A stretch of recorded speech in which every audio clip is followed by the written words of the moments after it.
Giadiva fáistí, nach brahan láhé, Tamid an ermaniu, Tan gréananig sultú, agus tan a hen faoi lan ceol, agus arcagaí, Tan feramior sa farc.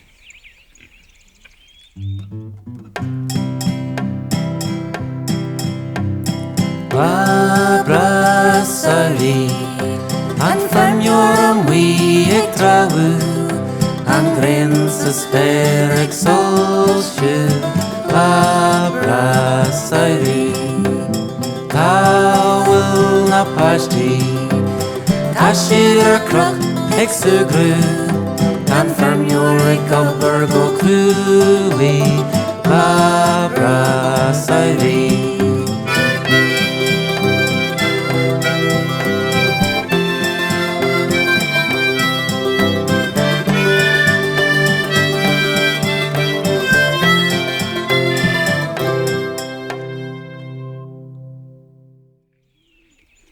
A fáistí, an feidirlibh codú a thuirt don eramior, tá sé gobar go crúi, agus tá sé an sé. Tógagaí spád agus bíagaí ag róir. Sin é, maisibh.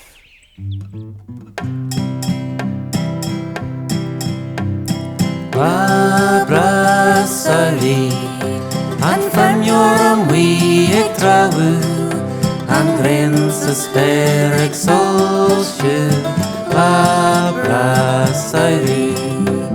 Cawil na pastí, Cashir croch ag sugru, Tan feramior ag gobar go clúi,